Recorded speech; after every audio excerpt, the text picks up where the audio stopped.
12th chemistry chapter 1க்கான most important 5 mark இந்த ஷார்ட்ஸில் பார்க்க போகிறோம். ஸோ மறக்காமல் நம்ம சேனலை இப்போவே சப்ஸ்கிரைப் பண்ணி வச்சுக்கோங்க. இந்த வீடியோக்கு லைக் பண்ணி வச்சுக்கோங்க. ஆல்ரெடி வந்து பார்த்தீங்கன்னா ஃப்ராத் ஃப்ளோட்டேஷன் ப்ராசஸ் பார்த்துட்டோம். இந்த வீடியோவில் ஜோன் ரிஃபைனிங் ப்ராசஸ் பார்த்துடலாம். இதோடைய மார்க்கிங் ஸ்கீம் எப்படி இருக்கும் அப்படின்னா, பிரின்சிபலுக்கு 1 மார்க், எக்ஸ்ப்ளனேஷனுக்கு 3 மார்க், எக்ஸாம்பிளுக்கு 1 மார்க், மொத்தம் 5 மார்க் கேள்வியில் இந்த கொஷின் கேட்பாங்க. ஸோ இந்த பிரின்சிபல் எதை பேஸ் பண்ணியிருக்கு, இந்த ப்ராசஸ் எதை பேஸ் பண்ணியிருக்கு அப்படின்னா ஃப்ராக்ஷனல் கிறிஸ்டலைசேஷனை பேஸ் பண்ணியிருக்கு. ஃப்ராக்ஷனல் கிறிஸ்டலைசேஷன்னா என்ன? கிறிஸ்டலில் இருக்கிற ஃப்ராக்ஷன்ஸ் கிறிஸ்டலை ஃப்ராக்ஷனாக பிரிக்கிறதுக்கு பேர் தான் ஃப்ராக்ஷனல் கிறிஸ்டலைசேஷன். ஸோ இதற்கு இம்ப்யூர் மெட்டல் எல்லாமே என்ன பண்ணுறாங்க, ஒரு மெட்டல் ராடை ஃபார்ம் பண்ணுறாங்க. ஸோ அந்த மெட்டல் ராடை வந்து மொபைல் இண்டக்ஷன் ஹீட்டரால் ஒரு சைடு மட்டும் ஹீட் பண்ணுறாங்க. அப்படி ஹீட் பண்ணுறப்ப எனக்கு மெட்டல் வந்து உருகுது.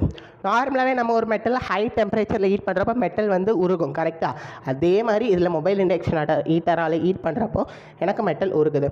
ஸோ அப்படி உருகிறப்ப நம்ம ஒரு இடத்துலேருந்து இன்னொரு ரெண்டுக்கு மூவ் பண்ணுறப்போ பியூர் மெட்டல் எல்லாமே கிறிஸ்டல் ஃபார்முக்கு மாறிடுது. எப்படி? பியூர் மெட்டல் எல்லாமே கிறிஸ்டல் ஃபார்முக்கு மாறுது. எந்த சிச்சுவேஷன், எந்த டைமில் அப்படின்னா, இம்ப்யூரிட்டிஸ் எல்லாமே மால்டன் ஜோனுக்கு டிசால்வ் ஆகுறப்போ பியூர் மெட்டல் எல்லாமே கிறிஸ்டல் ஃபார்முக்கு மாறுது. ஸோ அடுத்து என்ன சொல்கிறாங்க, ஈட்டார் வந்து மூவ் ஆகுறப்போ நமக்கு மால்டன் ஜோனும் கூடயும் சேர்ந்து மூவ் ஆகும். ஸோ ஃபார் எக்ஸாம்பிள், ஈட்டார் ஒரு சைடு இருந்தால் மால்டன் ஜோன் வந்து அதுக்கு ஆப்போசிட் சைடில் இருக்கும். அதே மாதிரி ஈட்டார் இந்த சைடு மூவ் ஆகுது, அதுக்கு ஆப்போசிட் சைடில் மால்டன் ஜோனும் மூவ் ஆகிக்கிட்டே இருக்கும். இந்த ப்ராசஸ் ரிப்பீட்டடாக அகைன் அண்ட் அகைன் நடந்துக்கிட்டே இருக்கும். எப்போ வர பியூர் மெட்டல் கிடைக்கிற வரை நமக்கு ப்ராசஸ் அகைன் அண்ட் அகைன் ரிப்பீட்டடாக நடந்துக்கிட்டே இருக்கும். அண்ட் இந்த ப்ராசஸ் எதை கேரி அவுட் பண்ணுறாங்க, inert gas atmosphere and oxidation ஸ்டேட்டை ப்ரிவென்ட் பண்ணுறாங்க. ஸோ இதுக்கான எக்ஸாம்பிள் ஜெர்மானியம், கேலியம், சிலிக்கான் இதெல்லாமே என்ன பண்ணுறாங்க, செமிகண்டக்டரில் இந்த ப்ராசஸை ரிஃபைன் பண்ணுறதுக்காண்டி யூஸ் பண்ணுறாங்க. ஸோ அவ்வளோதான் பசங்களா. So zone refining process over. So froth filtration ப்ராசஸும் ஓவர். ஸோ 2 minutes கூட அவளை ஈஸியாக நம்ம பார்த்துட்டோம். ஸோ இதை குயிக்காக ஒரு ரீகால் மாதிரி பண்ணிடலாமா?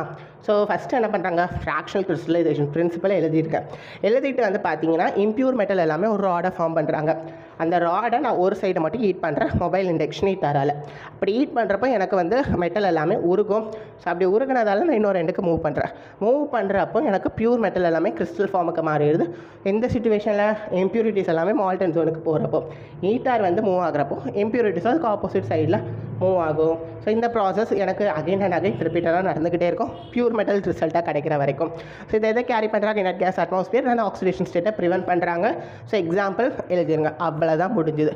ஸோ நெக்ஸ்ட் வீடியோவில் ஹார்ட்வேர் ப்ராசஸ் பார்த்துடலாம். ஸோ மறக்காமல் சேனலை சப்ஸ்கிரைப் பண்ணிவிட்டு இந்த வீடியோக்கு லைக் பண்ணுங்கள். All the best, thank you.